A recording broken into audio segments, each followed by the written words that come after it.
and welcome to this week's episode of Business Unzipped. Today I am joined by Miriam, who is a Reiki Master, a spiritual medium, and is experienced naturopathic nutritionist. And we talk about the importance of eating the right food and how that can impact your health, both mental and physical.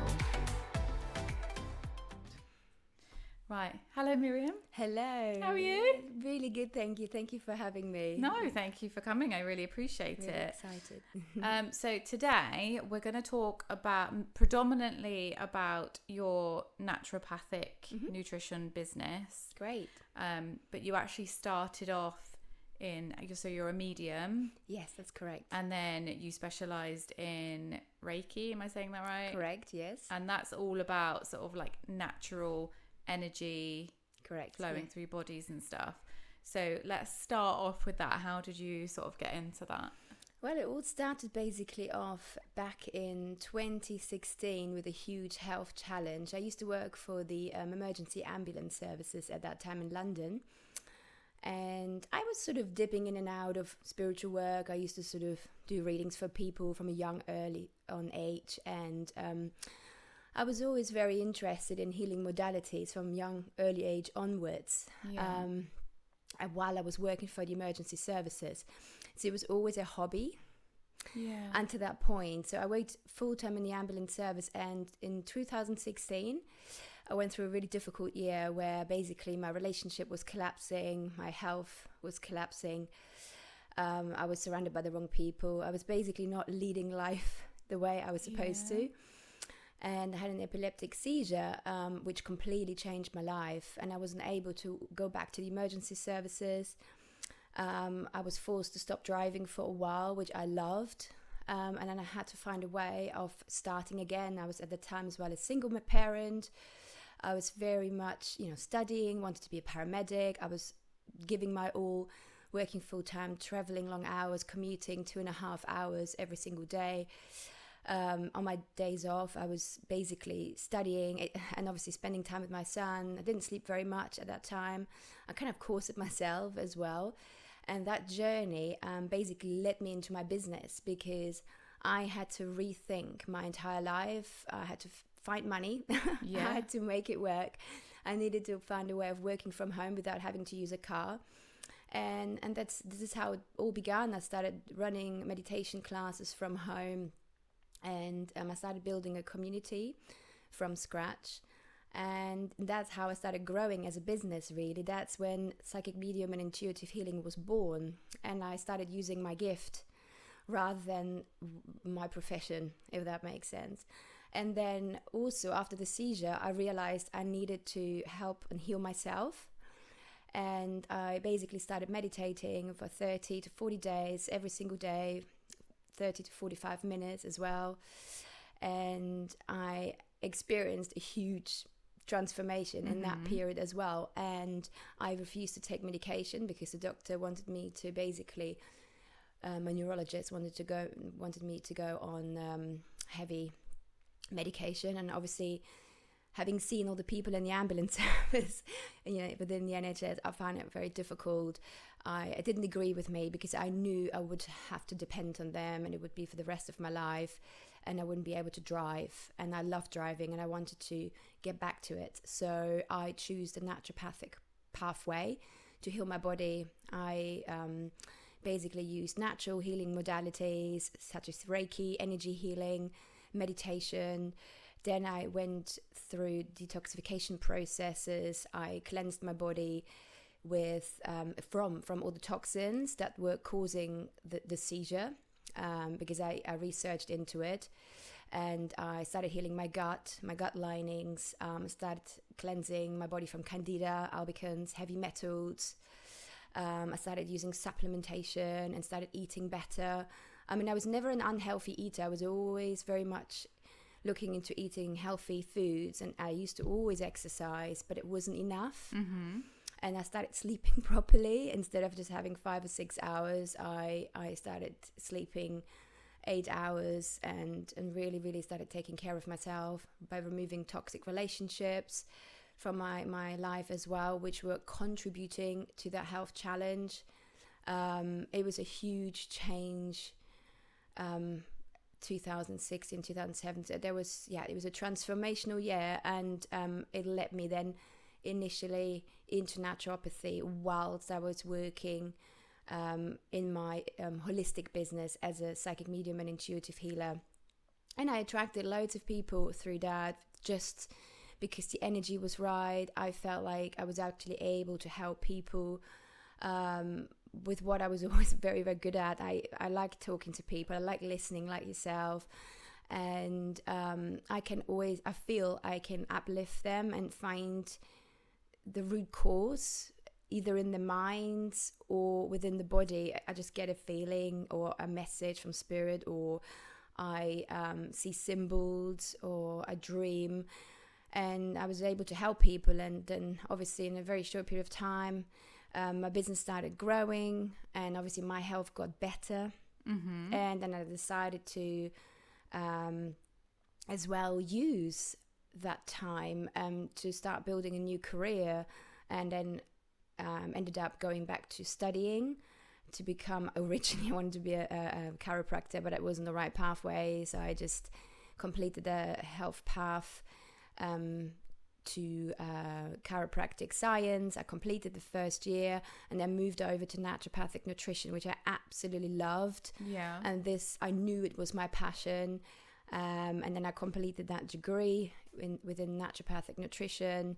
And after that, I completed my advanced naturopathic nutrition certificate as well. Mm-hmm. And yes, and now I'm working with people, helping them to get better in body, mind and spirit, because I believe it's all connected.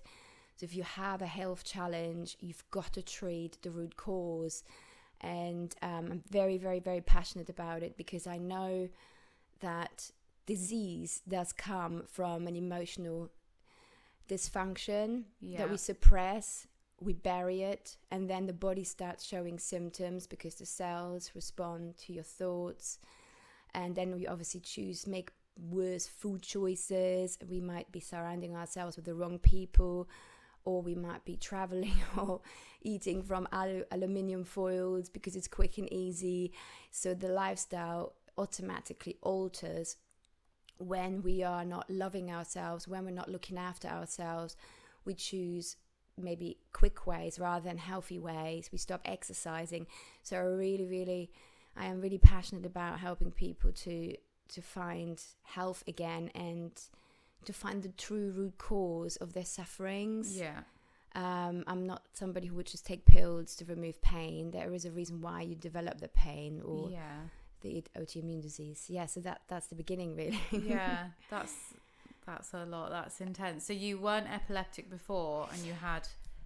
Yeah, well, apparently I had childhood epilepsy, and it was re-triggered through sleep deprivation and toxin exposure, because my body was overloaded with heavy metals and my gut was leaky.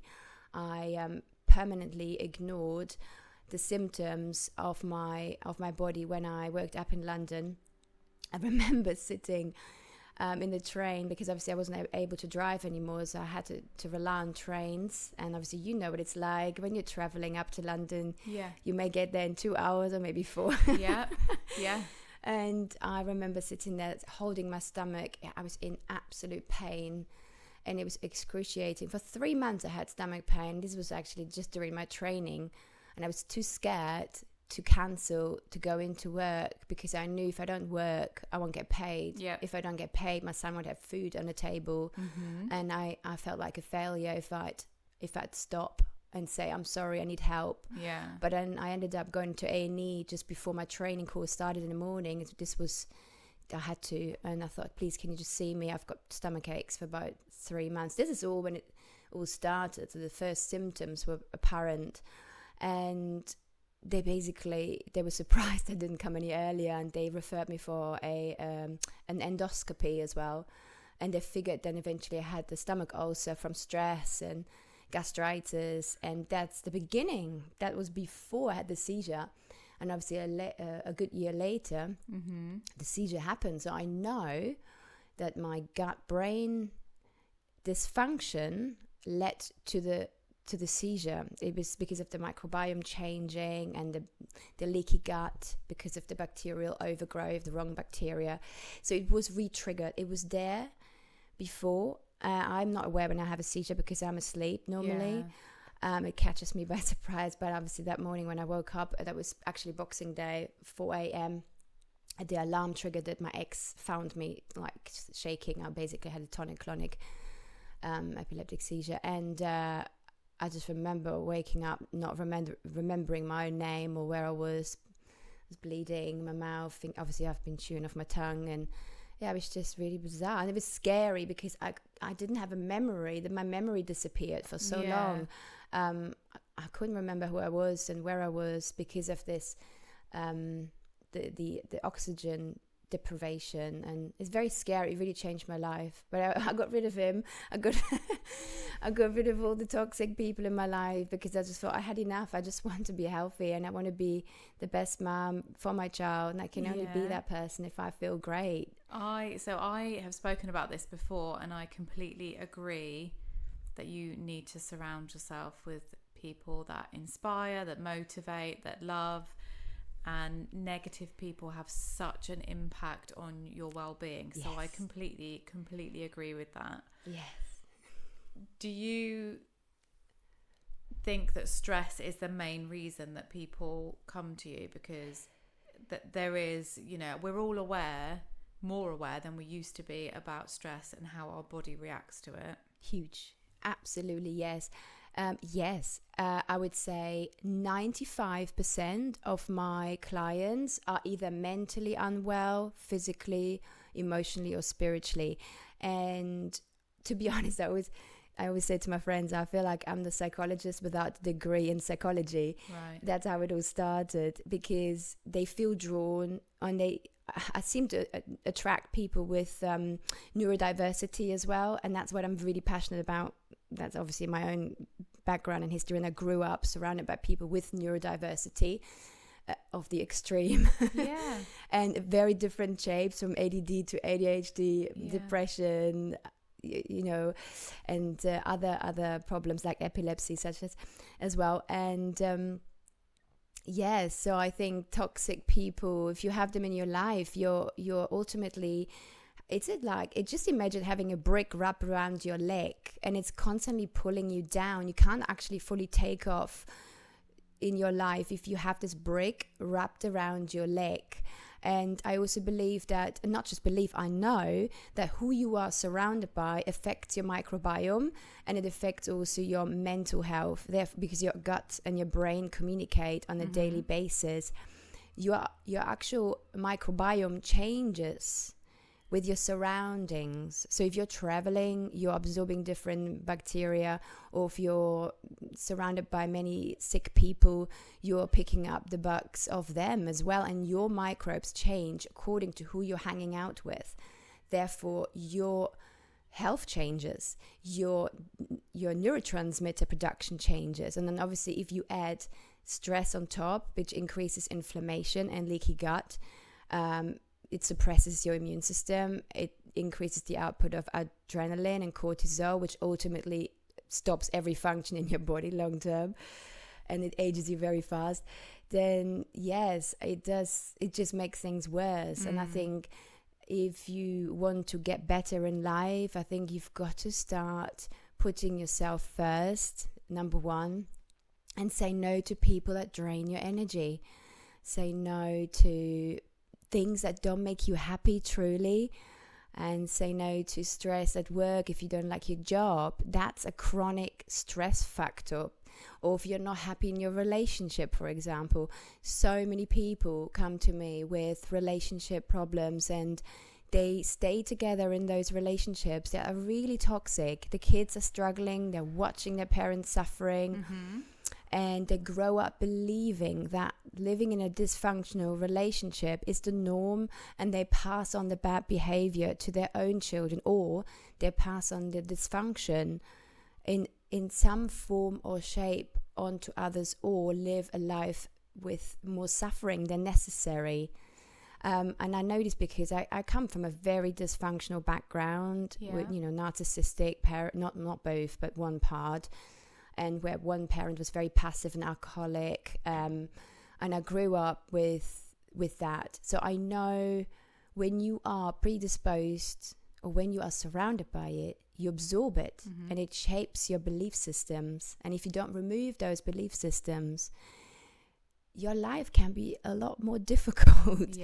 And for years and years I've been on that road, and it takes a long time to remove from your subconscious. But if you are surrounded by beautiful people, it's easier. Yes.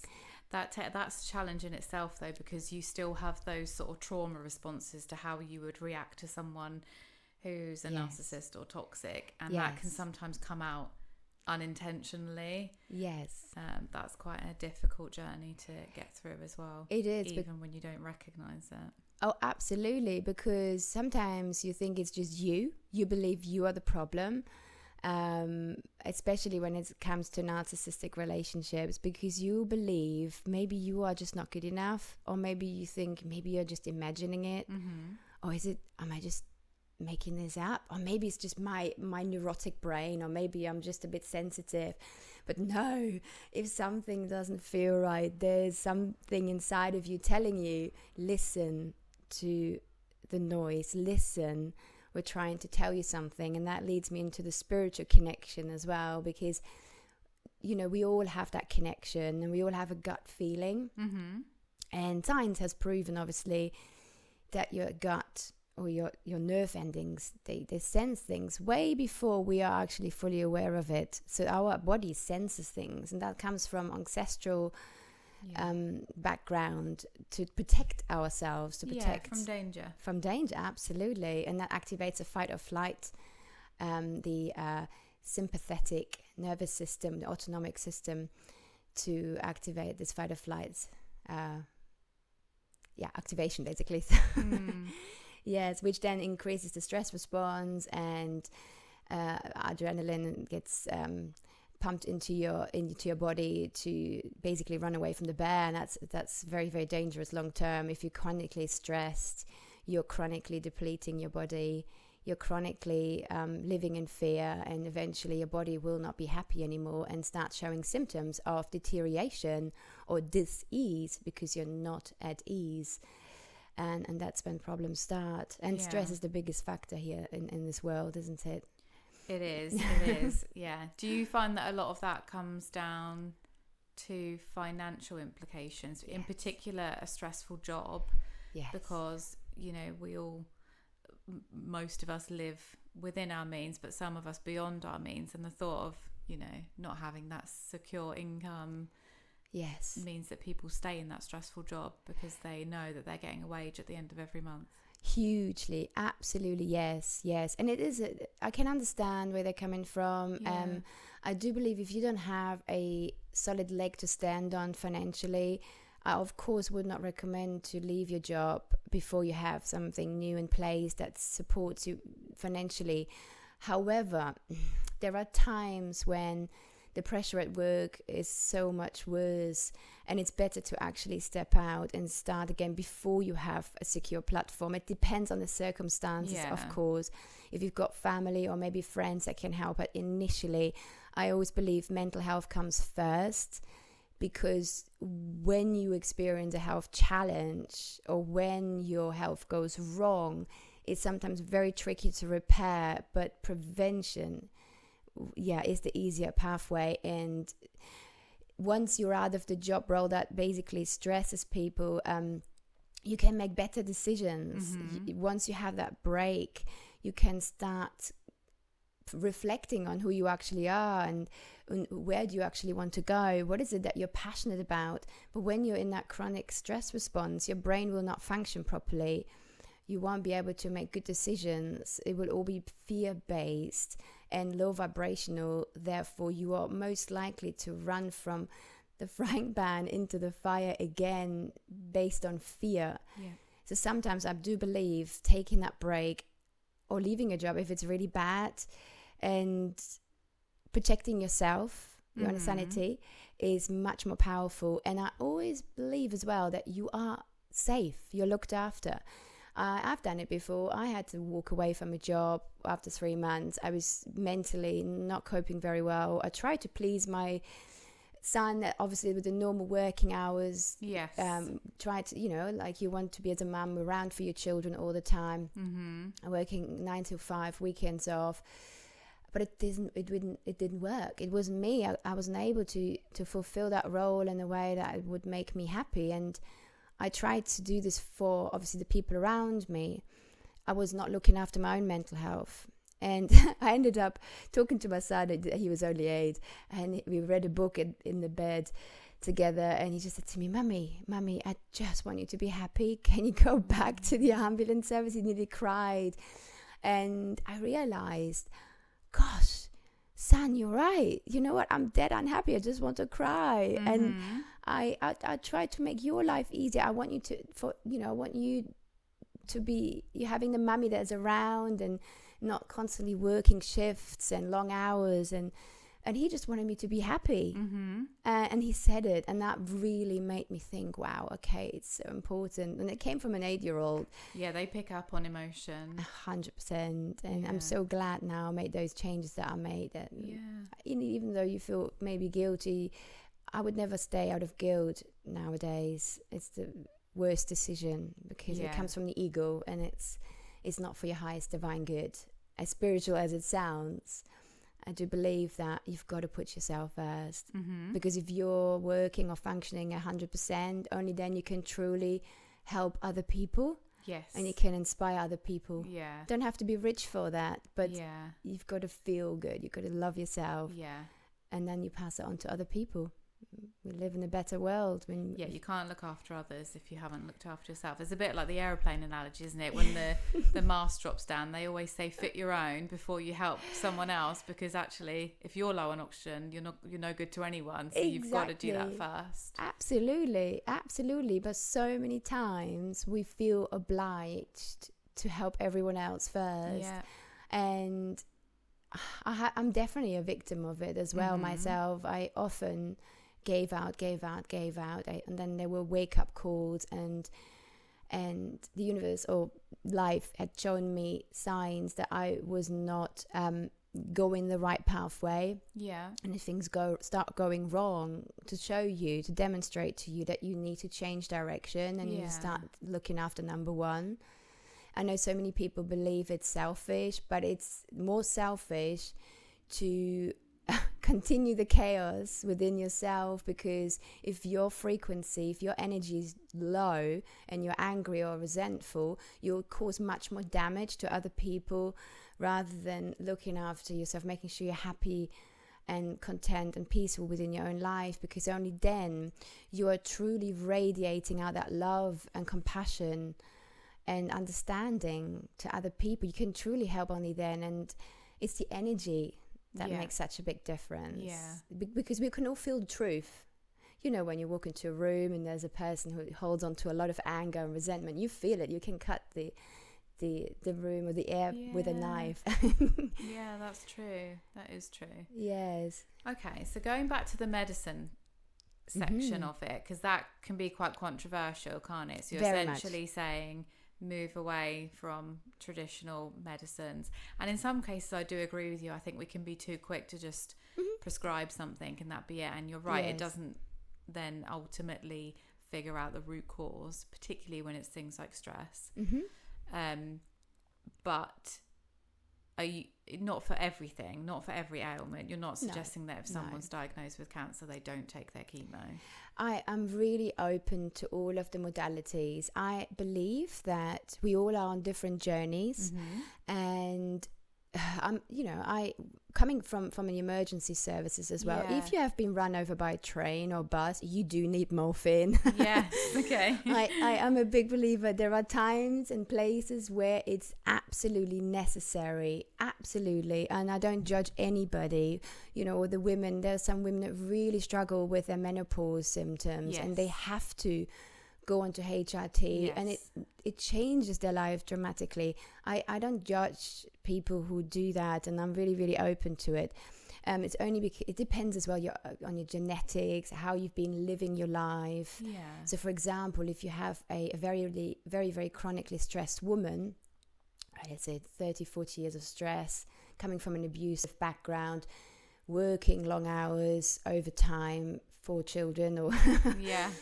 obviously the adrenal glands will be used up by the time they reach 40, and obviously when you have hardly got any adrenal support, adrenaline supporting you, it's going to be more difficult for you to go through menopause, because the adrenal glands obviously take over some of the work that the estrogen, the progesterone won't be doing, or what the body doesn't do anymore. Basically the adrenal glands take over, and if they are tired, it will be a more difficult transition. Yeah, your reserves are also gone.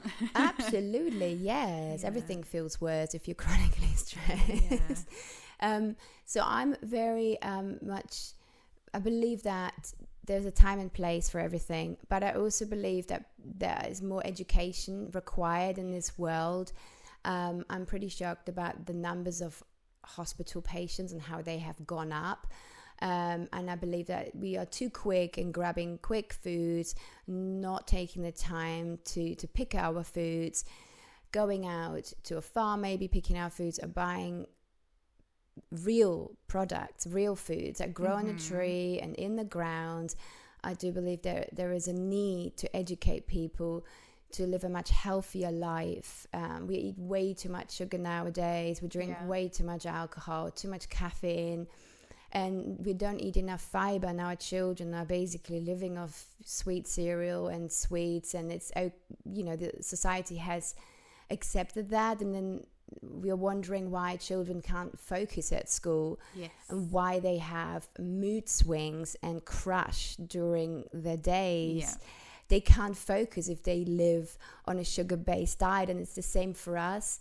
Most disease nowadays comes from an overload of sugar, and eating too many conventional foods that contain preservatives, trans fats, E numbers, and very low in fiber. And we're not designed to digest this food, or using constitution of butter, for example, like margarines. They're very, very processed items, or there's this trend now with replacing real foods and let's say vegan corn products. I'm not saying that is wrong, but they are very, very processed foods. They are not naturally grown that way. They produce them with many different ingredients, and it is better to use a clean foods such as, a soybean, or maybe a tempeh, or if you have edamame beans, for example. Yeah, lentils. Or lentils, nuts and seeds, replacing those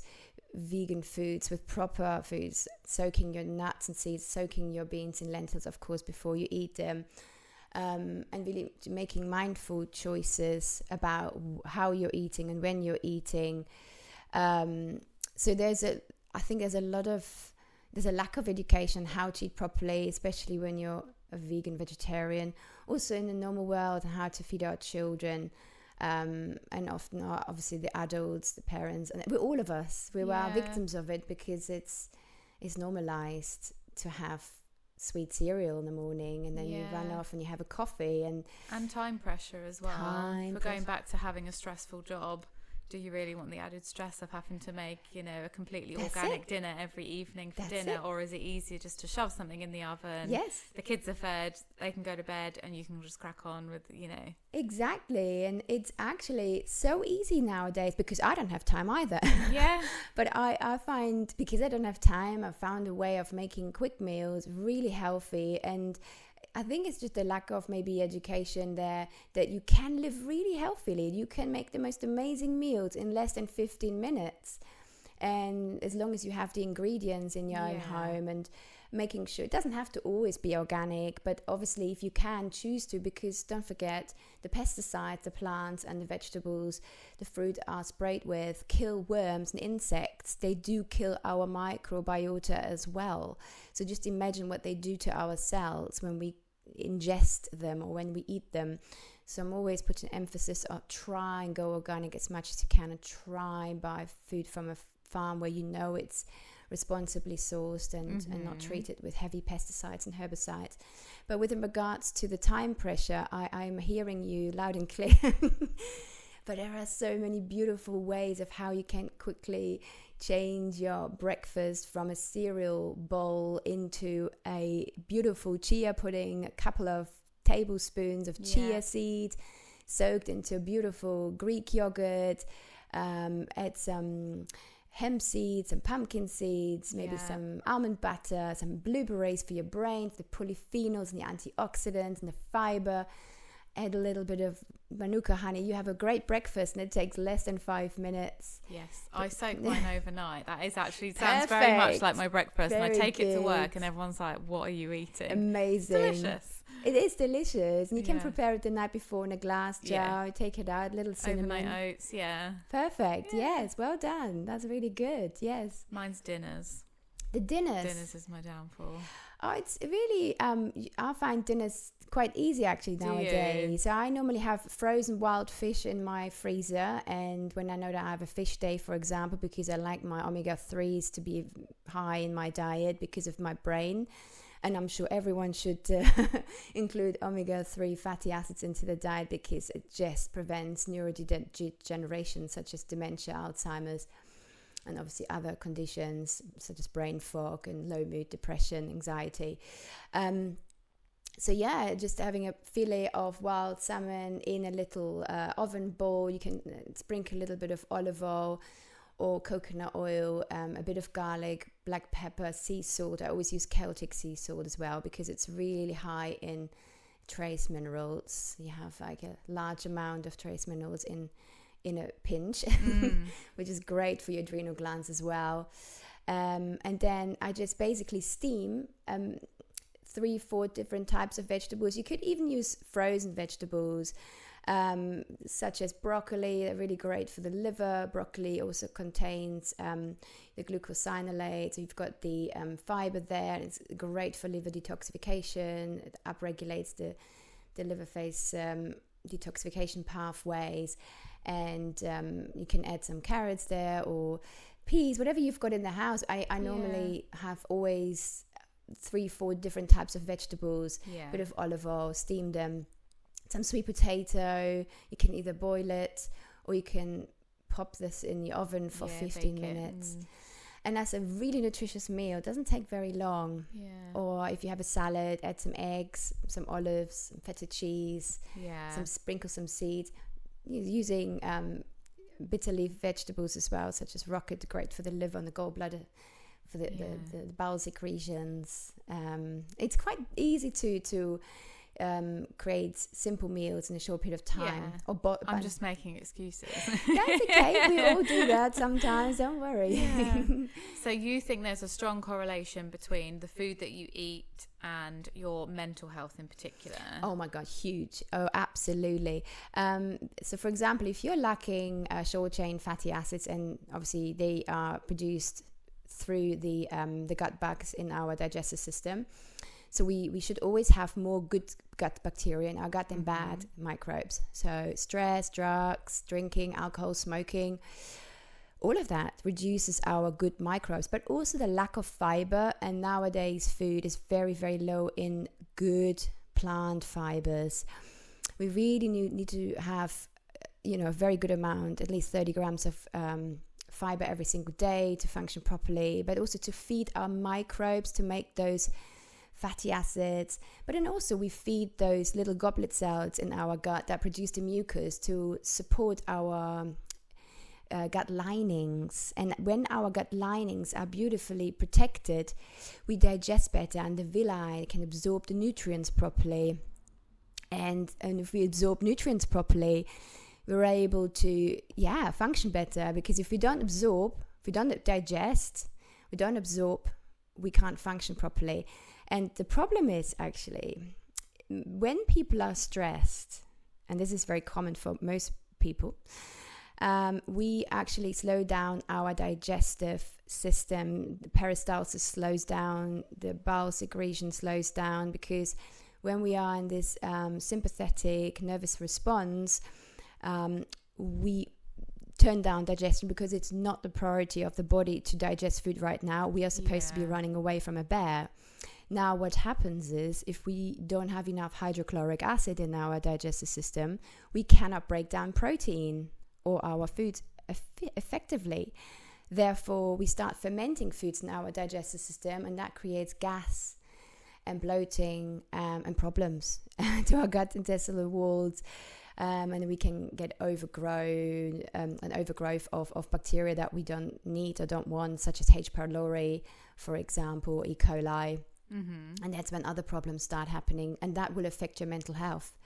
But also, if you are not breaking down your food because you're insufficient in your digestive secretions, such as bile, hydrochloric acid, and obviously pancreatic enzymes, for example, you cannot absorb the proteins that you need, the amino acids that you need in order to make neurotransmitters such as serotonin. And serotonin is very important for happiness. Yeah. And 90% is made in the gut. Did you know that? I mean, I didn't know that. So it's only 10% in the brain. And if our gut is very leaky, or if we have got an insufficient amount of bacteria there to make serotonin, we have a problem. Yeah.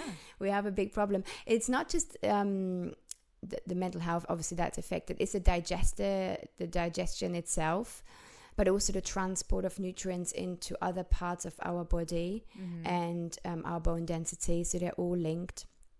And I think if you have a leaky gut, you can't absorb nutrients. You're going to be more inflamed, and you will not be able to absorb B vitamins, for example, which are absolutely crucial for your brain function. Your mitochondria won't be supplied with the nutrients it needs to make energy, ATP, adenosine triphosphate. And if our mitochondria doesn't work properly, we have a problem. Yeah. That's when we start developing disease. Yeah. That's when we start developing autoimmune diseases or dysfunctional detoxification. Yeah. If we don't eat enough fiber, we don't detoxify the body of excess hormones. And it's really important for women, especially the ones that have high amounts of estrogen in the body. And liver detoxification is crucial, and obviously because if the liver is not functioning properly, the digestive system won't be working properly, so you'll be more likely to develop constipation or a sluggish digestion. Because they work together as a team.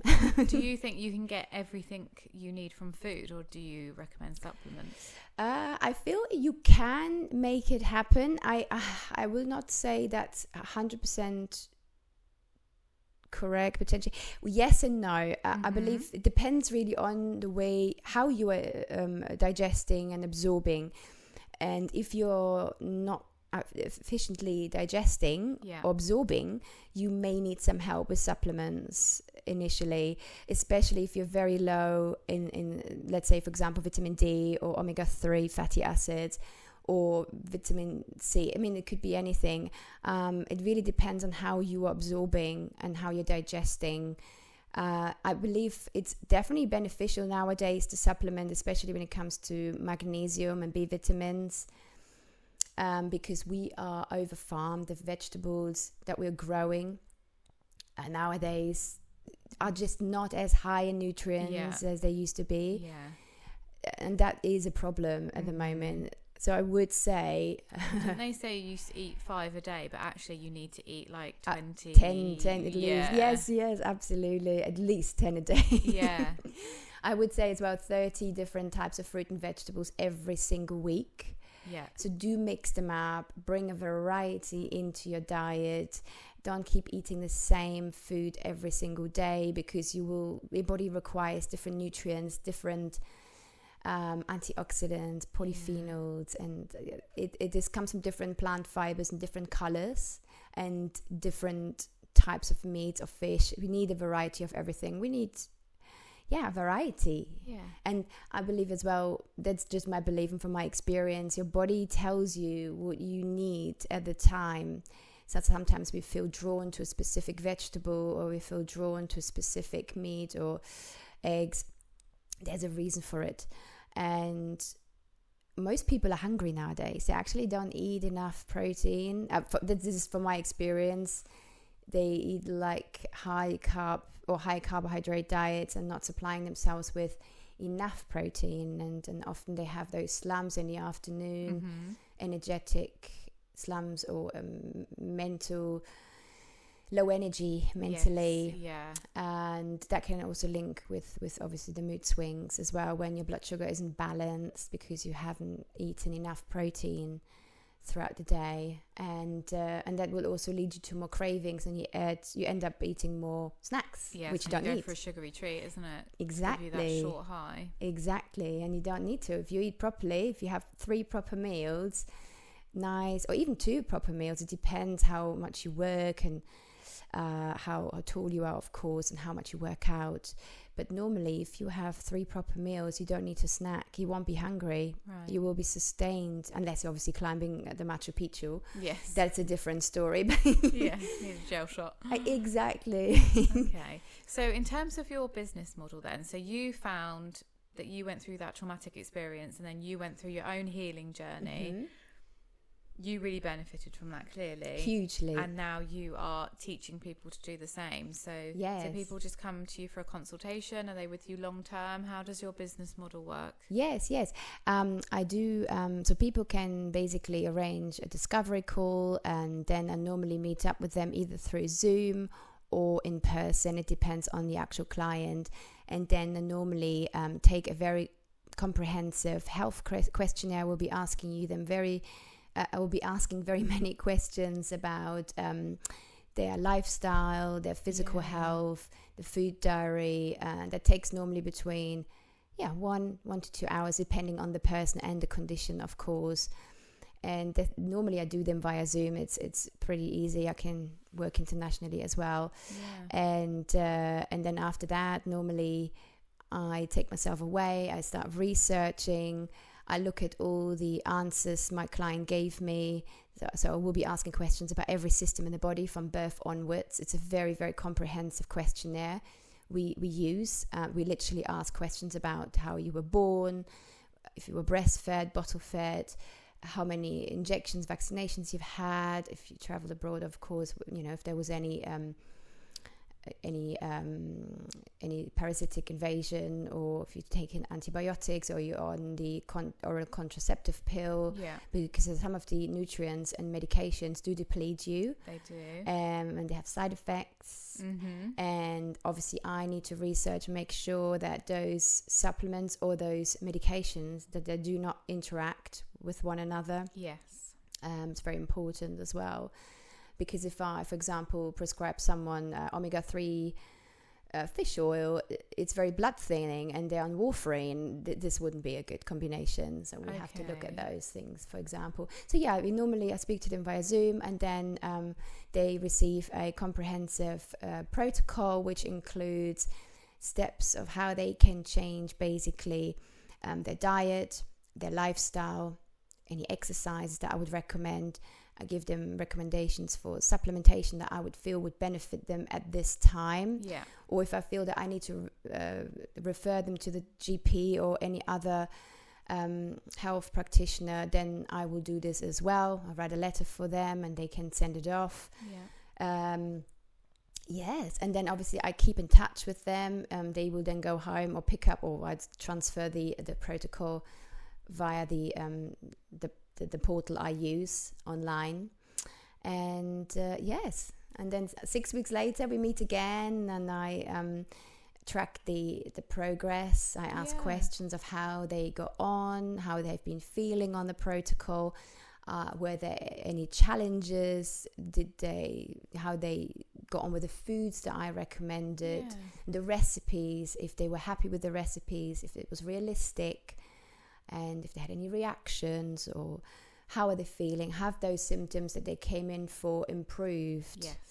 And then again, if they improved, great. If not, I change my protocol slightly to suit the needs, and I write a new protocol. It's a revised version, and then they go off again for another 6 weeks or 3 months, depending on the individual.